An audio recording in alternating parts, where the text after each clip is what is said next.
lectura de un párrafo de la encíclica con el objeto de ponernos en el tema que vamos a exponer.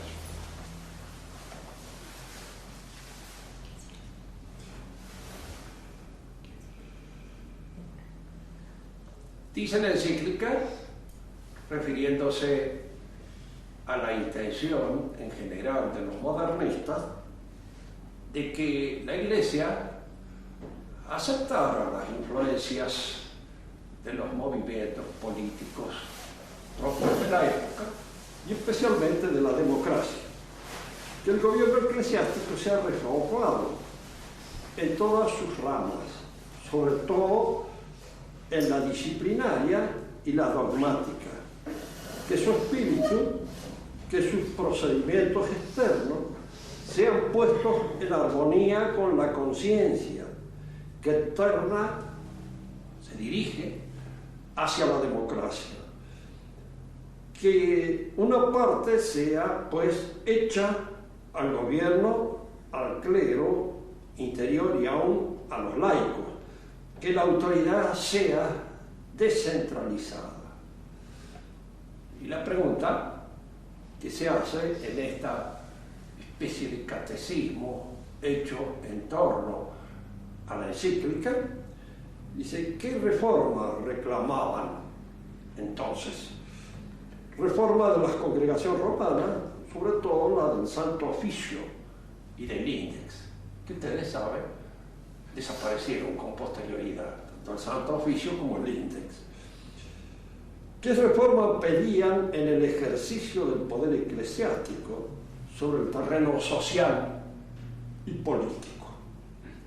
Que el poder eclesiástico cambia de línea de conducta sobre el terreno social y político, no teniendo fuera de las organizaciones políticas y sociales, que se adapta así y sea mejor penetrada por el espíritu de esas organizaciones.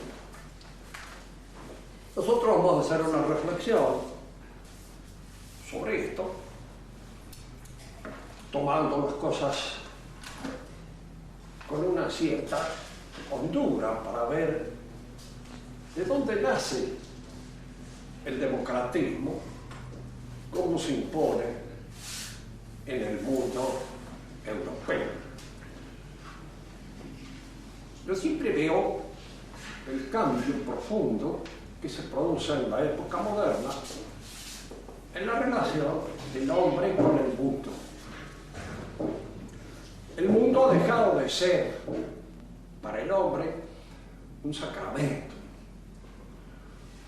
un signo sensible que en alguna manera está revelando la existencia de aquella inteligencia que lo sostiene en su realidad, que es la inteligencia divina.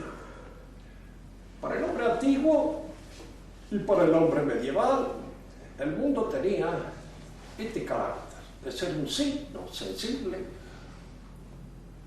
que se podía leer a través de su manifestación en alguna medida el pensamiento divino y conocer a Dios. El hombre moderno, especialmente en la civilización a la que nosotros pertenecemos, en la medida en que va entrando en la modernidad, va modificando esta relación con el universo. El mundo deja de presentarse como un signo sensible, como un sacramento, sostenido por la inteligencia y la voluntad de Dios. Fíjense que estos cambios se producen de una manera lenta. Habría que seguirlos históricamente a través de todos aquellos sucesos y acontecimientos que lo manifiestan y prueban la efectiva realización de este cambio de actitud frente al universo. Una de las cosas que prueban esta modificación es el conflicto mismo que se suscita entre la Iglesia y algunos representantes de la nueva ciencia, de la nueva física, como es el caso de Galileo. A mí siempre me hizo pensar mucho una referencia muy inteligente, muy clara, hecha por Ernesto Casilli en su filosofía de la Ilustración, cuando hablando del caso Galileo decía una cosa. Fíjense que Casilli creo que es protestante, no es católico, pero tenía frente a este problema de Galileo con la Iglesia una idea mucho mejor que la que tienen actualmente las autoridades mismas de la Iglesia. No veía una discusión religiosa y una discusión científica. Veía precisamente en que en Galileo asomaba una interpretación del universo que ya entraba directamente a poner en tela de juicio la idea que del mundo se hacía el cristianismo, el cristiano principal.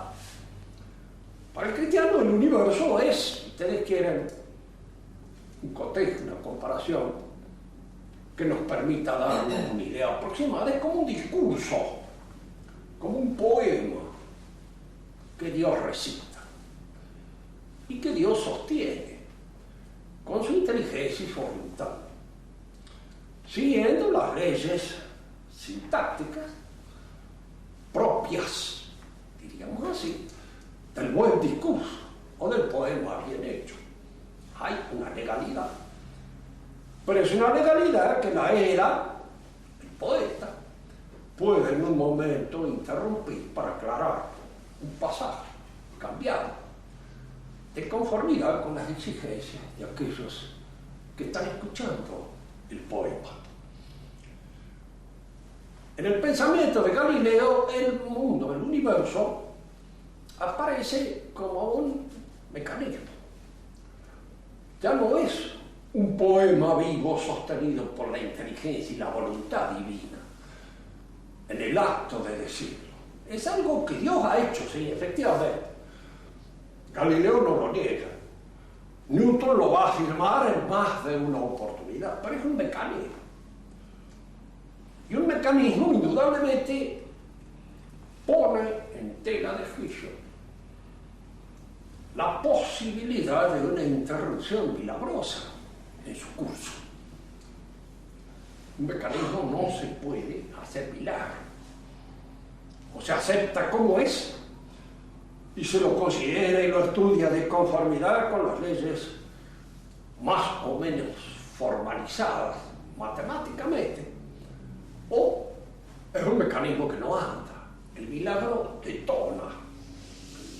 Si uno quiere leer en alguna oportunidad algo con respecto a los milagros, tal como se van a escribir en la época de la Ilustración, la mejor referencia está en el famoso escritor francés Fontenelle, que era un escritor, no era un pensador, pero un hombre informado que estaba al tanto de lo que se pensaba en el orden científico.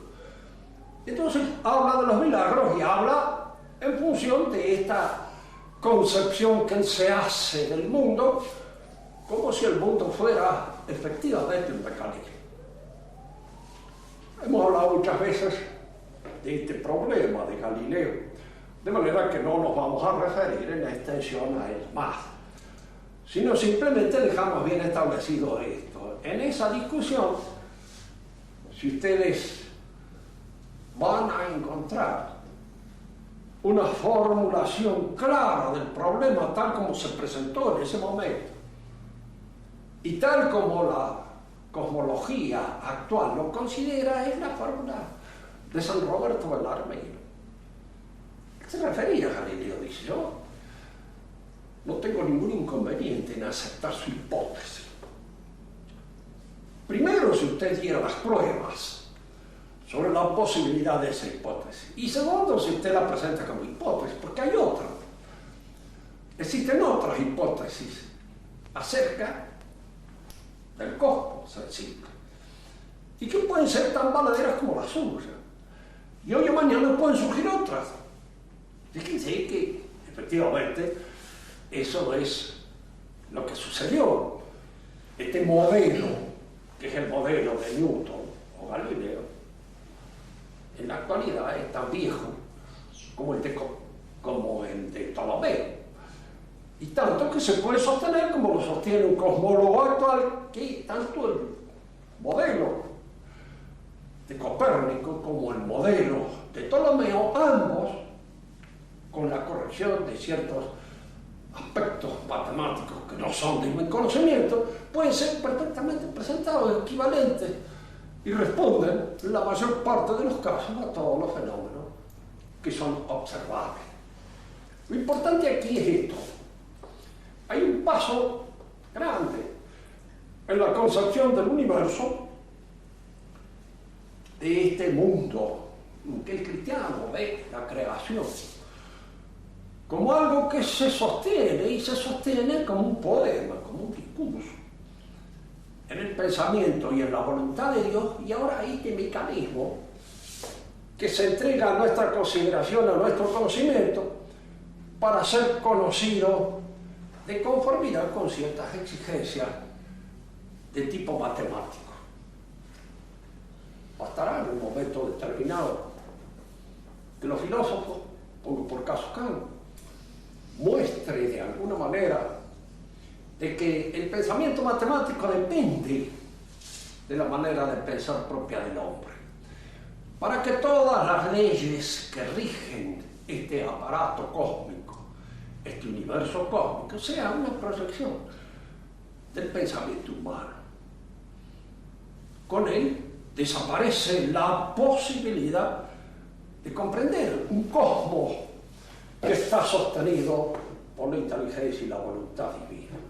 La pregunta que se va a hacer el hombre moderno, y a la que va a tratar de responder de una manera un poco especial, ¿y qué es entonces el mundo? ¿Qué es el cosmos en el cual nosotros actuamos? Si no es el discurso que Dios pronuncia, si no está sostenido por la inteligencia y la voluntad de Dios, si no es tampoco un mecanismo, ¿qué es? Mientras era un mecanismo, existía la posibilidad de que nosotros, conociéndolo bien, pudiéramos utilizarlo, pudiéramos instalar sobre él nuestra casa, la casa del hombre. Y de alguna manera es lo que da a entender Galileo en muchas oportunidades, que la lectura del universo, el conocimiento, claro, del mundo, está ahora al alcance de nuestras posibilidades intelectuales, y que de alguna manera, diríamos, toda esta enseñanza que correspondía a la Iglesia pertenecía, en alguna medida, a la niñez de la humanidad, a su juventud. Pero ahora entramos en el periodo de la madurez, en el periodo de la razón, en el periodo en que la razón, conociendo este mundo, podía obrar sobre él de una manera ventajosa para instalarse en él como en su casa. Pero sucede, claro, cuando se advierte de que este modelo o esta proyección que el hombre, diríamos, se hace sobre el universo, es una concepción que depende del hombre. No es que el universo se hace, es así como yo lo concibo, es así de alguna manera como se refleja en la mente del hombre, cómo se organiza en nuestro pensamiento, pero que sea así. Fíjense que curioso observar esto. Santo Tomás, en su época, al hacerse cargo así de estas cuestiones de tipo físico, había dicho una cosa que resulta muy contemporánea. Acerca de las apariencias sensibles del mundo se pueden dar muchas hipótesis. Fíjese que esto no surgía de su mente como el resultado de una investigación que él hubiera hecho. surgía como un conocimiento que se tenía en ese momento y que de alguna manera se enseñaba en las universidades que en esa época obraban, actuaban. De manera que él lo daba como algo conocido.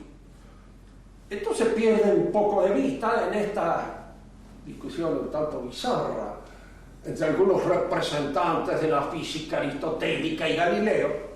Digo algunos representantes, pero no todos. El cardenal Bellarmino vio el asunto muy bien. Y el Papa también. Los que no lo vieron pueden ser algunos un poco aferrados a la física aristotélica, pero aferrados, diríamos así, de una manera cerrada, como suelen ser los aquellos que, no teniendo otros argumentos, se atienen a lo que han aprendido y a lo que han conocido y no quieren saber nada de novedades que vengan a incomodarnos y a sacarnos, diríamos así, del venerable quicio de esa abdección habitual. Si el mundo no es un sacramento y no es un mecanismo, ¿qué es? Y la pregunta de los renovados, ¿qué es el mundo? Y la respuesta que va aflorando, de alguna manera, en la mayor parte de los pensadores de la época, es que el mundo es una materia sobre la cual el hombre obra. Es una masa, diríamos así, material, de elementos que están puestos allí para que el hombre los transforme, obre sobre ellos, opere sobre ellos. Y en esta operación el hombre va construyendo su hábitat, su casa, y al mismo tiempo se va haciendo él también. Fíjense que esta interpretación, donde aparece ya de una manera clara y bien ubicada, es en el pensamiento de Marx. Para Marx, el hombre se define como un trabajador, es decir, como un transformador del universo. Y en esta transformación que realiza del universo, el hombre se transforma a sí mismo. Los que no son expertos en filosofía se preguntarán qué significa esto de que el hombre, porque aparentemente parece una cosa un poco arrancada de los cabellos, pero no es arrancada de los cabellos, está pensada de una manera bastante ajustada a lo que la realidad nos ofrece. Efectivamente, el hombre cambia según el trabajo que realiza sobre la realidad. Y así, diríamos, una tribu de cazadores, una tribu de criadores de ganado, al hacerse agricultores, echan pie a tierra, empiezan a transformar la tierra y se transforman en otro hombre. El agricultor no es indudablemente el pastor. Hay una diferencia. Y esa diferencia es resultado del trabajo que realiza sobre la realidad y que repercute sobre su propia realidad. El hombre es, por decirlo en los términos que fueron habituales a Marx, que le gustaba decirlo, es un demiurgo del hombre. Él es el único demiurgo. Marx es una encrucijada, es un camino, es una posta de llegada, muchos caminos. Se puede decir que él ha condensado de alguna manera un pensamiento que se encontraba en su época en los distintos pensadores que forjaron su tiempo. De manera que como lugar de llegada, como lugar de encuentro de todas estas líneas de pensamiento, resumen perfectamente bien en un momento determinado lo que la modernidad va produciendo como consecuencia de todos estos movimientos intelectuales. Para Marx, el hombre transforma la realidad, la convierte en otra cosa y se va transformando a sí mismo. como resultado y consecuencia del trabajo. Pero aquí es donde aparece esto que es la democracia. ¿Por qué? El hombre no obra solo, obra en conjunto con los otros hombres. Y obra sobre la realidad en conjunto con los demás. Este obrar demiúrgico sobre la realidad es un obrar social. No es la obra de los hombres aislados. Es la obra de la sociedad, de todo el grupo social. Y de aquí el énfasis que adquiere lo colectivo cuando entra en el pensamiento de estos hombres. Todavía hay otro aspecto que puede ser también señalado. La Iglesia enseña, sostiene siempre desde el comienzo, que toda autoridad proviene de Dios. La pregunta nuestra es siempre ¿por qué toda autoridad proviene de Dios? Porque fundamentalmente la noción de autoridad implica conocimiento. Es una cosa que se ha perdido un poco del buen sentido de la gente que trabaja y que piensa sobre estas cosas. En buen castellano, la palabra autoridad supone conocimiento, siempre. La prueba es cuando se usa en términos como autoridad jurídica, autoridad médica, autoridad científica, etc. Y en cualquier otra oportunidad en que se habla de autoridad, aun cuando a veces se la confunde con el simple poder o el gobierno o la potestad, estas confusiones no tienen por qué hacerse, porque yo le puedo atribuir el poder a un fenómeno físico, pero no le puedo atribuir autoridad. Le puedo atribuir, diríamos, el gobierno, que está en el gobierno a un imbécil, pero precisamente porque es un imbécil le falta autoridad. Y no tiene la autoridad que debe tener, que siempre es conocimiento. Si la autoridad es conocimiento, y el conocimiento es, dentro del pensamiento cristiano, una participación natural con el pensamiento divino, el divino autor de la naturaleza. Yo conozco las cosas que Dios ha hecho, en eso constituye lo teórico propiamente tal. La palabra misma teoría está indicando esta procedencia divina, de este saber, de este orden que yo descubro en lo que es en la realidad. Y al descubrir en lo que es y en la realidad me pongo en contacto con la inteligencia divina que lo sostiene. Por eso toda autoridad, todo conocimiento es una participación en el conocimiento divino. Y es una participación con el conocimiento divino. Y en tanto participación con el conocimiento divino, la autoridad es una participación con la autoridad de Dios, que es el autor por antonomasia. Cuando se ha perdido de vista esta idea, esta noción de la autoridad como reflejo de la autoría divina, de la creación divina, de la inteligencia divina, hay que buscar algo que lo sustituya. Y la búsqueda de algo que lo sustituya está hecho por aquellos hombres que comienzan a manejar, a manipular la conducta social de los hombres.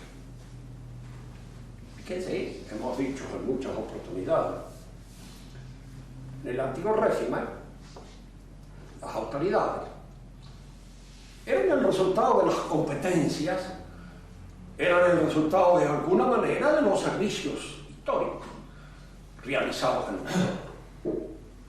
La familia sobresalía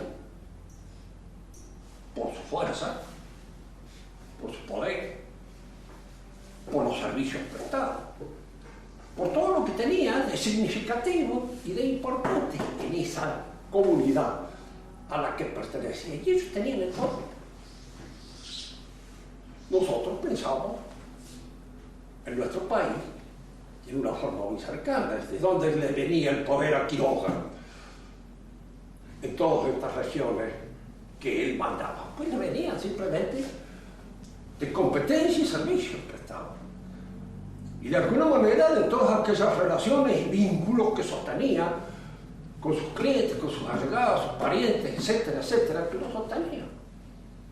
Esa es la forma, diríamos, natural de ir surgiendo los diferentes poderes que creaban los notables, los aristócratas, los nobles, y la reyesía, que era de alguna manera la familia fundadora en un principio de un cierto poder local que luego se fue extendiendo por proyección, por amistades, por guerras, por lo que fuera, y alcanzando una proyección más vasta, más amplia. En el mundo moderno empieza a surgir ahora los poderes anónimos, que nacen de la posesión del dinero. Hemos visto que esto es fundamental para entender la revolución moderna. El cuento de que la revolución la hacen los pueblos, eso es una cosa que ya para dormir parado. No la cree nadie, ni siquiera los que la cuentan, porque ya están convencidos de que no es así. La revolución está hecha por la gente de plata, por el dinero. Y en la medida en que el dinero se va imponiendo como fuerza anónima, como fuerza que ya no está vinculada a este apellido que está relacionado con este pueblo y con el crecimiento de esto, del otro, no. Se puede tener dinero, pero el dinero lo empiezan a tener cada vez más los financieros y los grupos de financieros que más o menos logran formar algunas asociaciones y que combaten todas aquellas cosas que de alguna manera no pueden ser compradas. ¿Qué es lo que no puede ser comprado? El poder de la iglesia, por ejemplo, no puede ser comprado. Lo tiene la iglesia. La nobleza no puede ser comprada. Los reyes vendían los títulos de nobleza. Pero la nobleza entraba posteriormente en las costumbres, y por eso los nietos le dicen que había comprado el título. Resultaban ser nobles.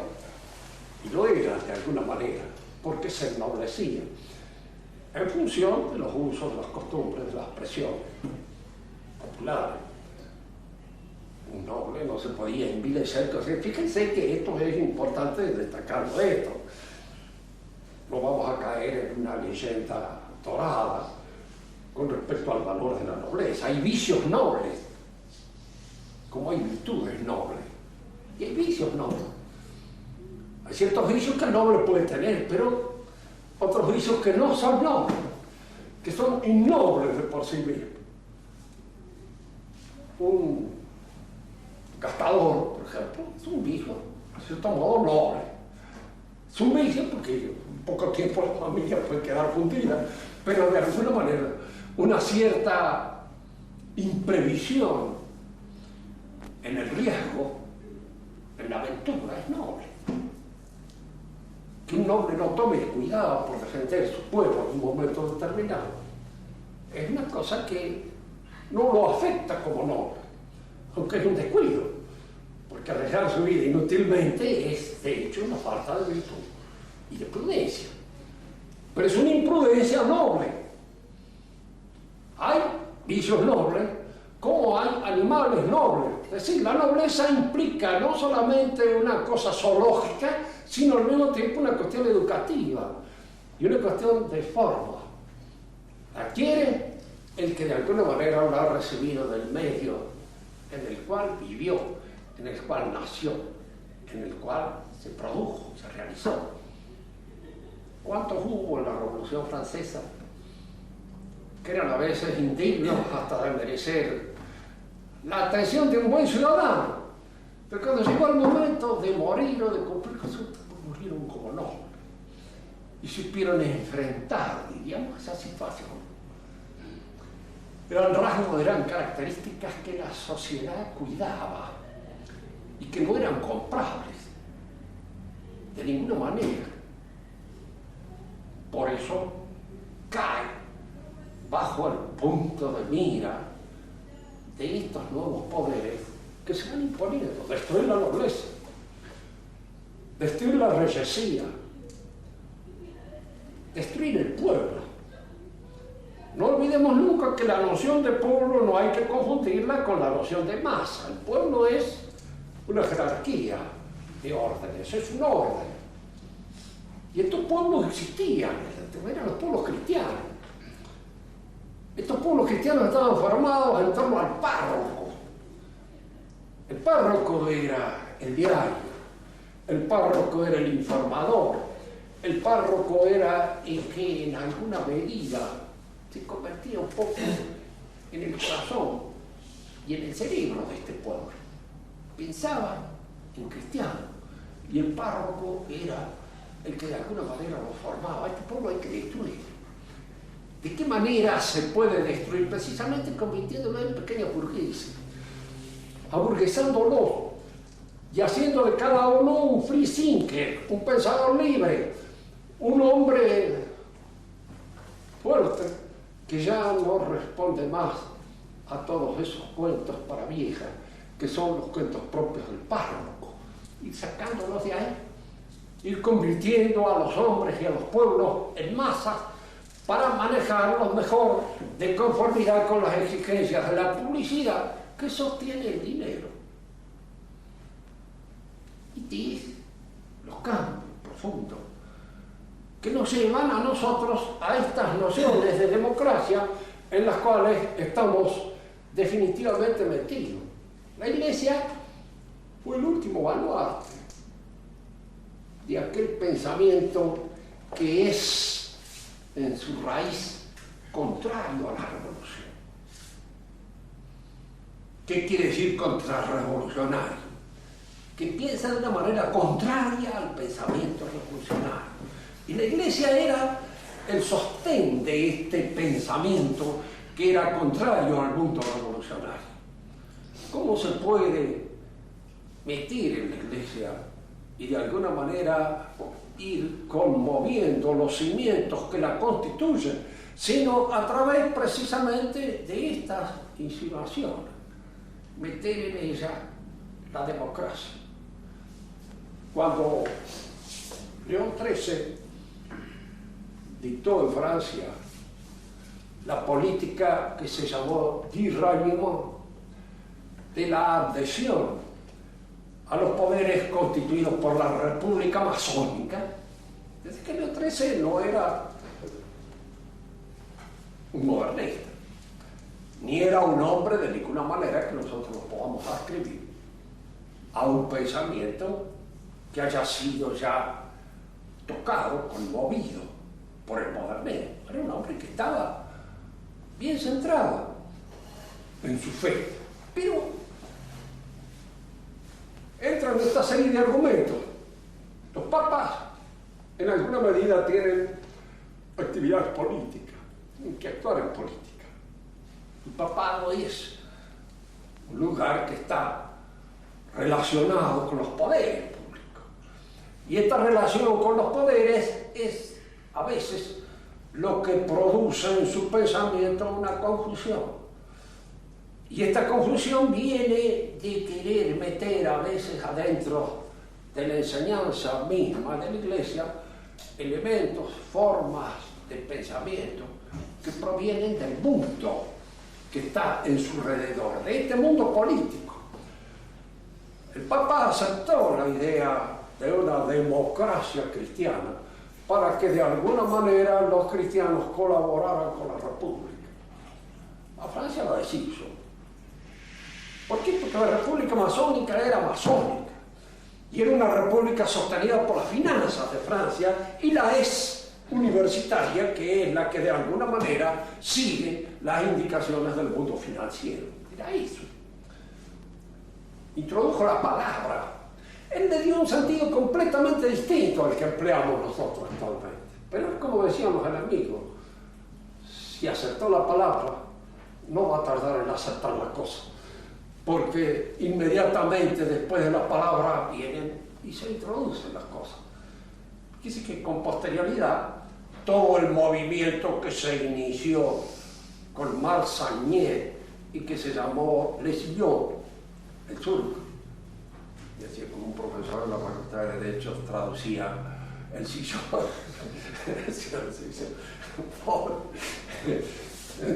Le Sillon, el surco se llamaba precisamente el movimiento de Marsagné, que fue posteriormente condenado por San Pío X y condenado de una manera cabal, total, completa.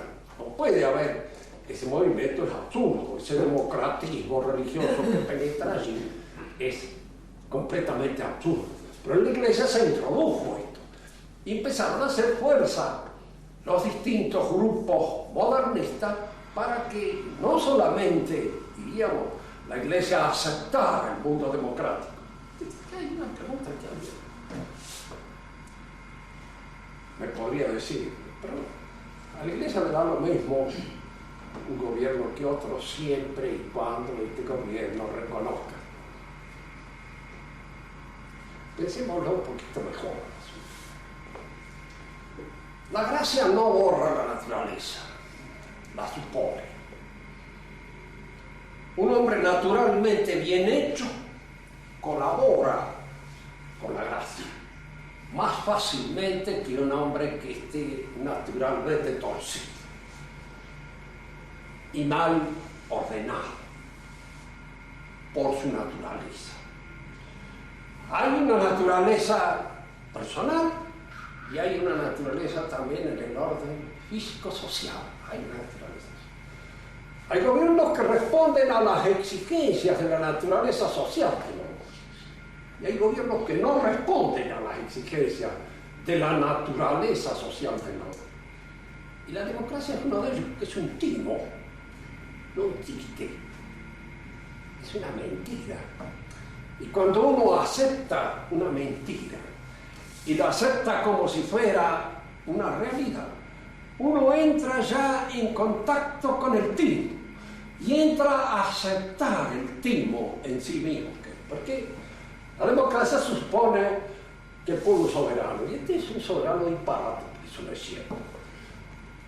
Y no es cierto en el sentido cabal, completo y absoluto, ¿no es cierto? No puede ser. Entonces hay una serie de invenciones allí, de subterfugio, con el objeto de hacer creer al sonsaje, a la pobre gente de que gobiernan o de que eligen tal o cual gobernante, y tal o cual gobernante es impuesto por la gente que manejan entre telones, diríamos así, los vínculos propios de la política. Cuando la Iglesia acepta un timo, y lo acepta totalmente, como lo ha aceptado ahora, definitivamente, la Iglesia se está haciendo cómplice del timo. Ya no dice más la verdad. Ya en todo lo que se refiere al orden político, su voz no va a ser la voz de la enseñanza verdadera a la que nos tenía acostumbrados. Y va a ser una voz más que se suma a la confusión, que se suma al desconcierto y que se suma al engaño. La democracia pues no es posible de que sea y pueda ser aceptada de ninguna manera por la Iglesia, porque no es natural, no es cierto. Es un mito, es una mentira, es un subterfugio creado en general por eso que es Rapao, con certeza de poeta, decía muy bien la usurocracia. Él no hablaba nunca de la democracia, hablaba de la usurocracia. Ese es el término que él aplicaba a las formas típicas de los gobiernos actuales. Eso es lo que la Iglesia pretende hacernos creer a nosotros y entrar, de hecho, en ese tipo. Este es un error, diríamos así, de carácter más que grave, gravísimo. Más que se le mete dentro de la Iglesia misma, y cuando entra en la Iglesia aparecen allí todos esos grupos un poco subrepticios que son los que manejan la opinión de la mayor parte de la gente. Que aquí es donde moverse por asambleas es caer en manos de estos grupos.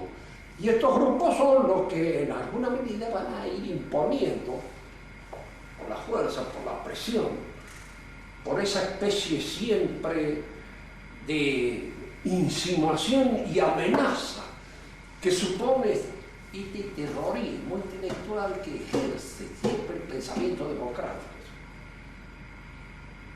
Que a mí me oyeron hablar, la agrupación democrática, tal como estoy hablando ahora, por supuesto se armaría. Probablemente tuviera que ir a comparecer ante un juzgado para declarar allí que yo he hablado en detrimento de la democracia, porque es una cosa ya a la que no se puede tocar, es un santo saturno, es algo de lo cual no se puede hablar más, porque está definido como un saber por autonomía. Entonces, indudablemente todos estos clérigos que andan entre las bambalinas de los poderes episcopales manejan a los obispos con estas amenazas. Usted se aparta de la democracia, usted se separa de la democracia. Usted no es democrático, ya esto es el colmo. Decirle a alguien que no es democrático es como insinuar de que no es una persona bien, de que no es bueno, de que no es decente, de que vaya a saber qué es, lo que puede. Y a través de esto ejercen sobre esas mentalidades un poco confusas una constante presión que los hace actuar de esta manera oscura en la que actualmente están actuando. Nada más, si quieren hacer alguna pregunta para aclarar algún punto que haya quedado muy oscuro. ¿Cuál era la encíclica que leíste al empezar? La encíclica es de Divinis Gregis Pascendi. Divino rebaño, paciendo el divino rebaño. Profesor, ¿qué relación tenía con lo que hizo usted mencionar al principio, con la modificación del índex y la anulación del Santo Oficio? Esa es la diferencia. No, o sea, ¿en qué se lo modificó? Usted dijo al principio. Sí. Que se lo La quitó. acusación. ¿Cómo es el asunto? El índex Y la anulación del Santo Oficio. O de la Inquisición. y qué es lo que... ¿Cómo se suprimió el índex? ¿Cuál es la pregunta? ¿Cómo se suprimió el índex? O sea, ¿en qué se suprimió el índex y el Santo Oficio? ¿Cómo se modificó eso? Sí. Si no, se ha suprimido. Ya no existe más la congregación del Santo Oficio, el índex, no hay más nada en el índex. Diríamos, uno, si fuera a pensar bien, la policía intelectual hecha por la Iglesia es siempre buena, excelente, porque conviene hacerlo. Pero es una cosa a la cual la Iglesia ha renunciado. Puede haber renunciado de hecho porque en realidad carecía de eficacia, la realidad son la inmensa mayoría de la gente, pero siempre es conveniente, por lo menos, que los católicos sepan que tales cosas están condenadas, o que tales cosas no son convenientes de poner en las manos de alguien que no esté preparado para poder entenderlas bien, como corresponde. Eso ha desaparecido. Ahora, es curioso. Usted sabe que incluso un castigo como la excomunión es un castigo que en realidad la Iglesia actual no debiera hacer, porque no está en la índole. ¿Cómo excomunión si empieza por no considerarse la religión por antonomasia? ¿Qué quiere decir excomulgar a alguien porque opine de una manera distinta cuando existe la libertad religiosa? O sea, lo único que excomulgan son a los verdaderos creyentes, porque son a los únicos a quienes puede afectarlo el término de excomunión y puede tener entre ellos una cierta repercusión. El resto se puede aceptar, uno puede ser luterano, puede ser esto, puede ser el otro. En realidad, fíjese que excomulgar significa declarar fuera de la comunión de la Iglesia. Y suele ser una actitud que toman las autoridades cuando ya el excomulgado se ha separado con la anterioridad. El mismo se aparta, el mismo se ha declarado o cismático. El que no se ha separado ni se ha apartado, no puede ser sacado de la comunión a patada, a fuerza. Ha habido casos en que esto se ha usado, antes fue comulgado, y más fue comulgado por el Papa en un momento determinado, porque políticamente eran enemigos, ¿no es cierto? Pero son medidas que hoy día no se entienden por qué las aplican, pero las aplican con toda inteligencia aquella gente que indudablemente, diríamos, son los que están firmes, adheridos a las viejas nociones de la Iglesia. Entonces dicen, sí, ustedes creen la comunión, bueno, nosotros vamos a comunicar contigo. A ver qué me dice.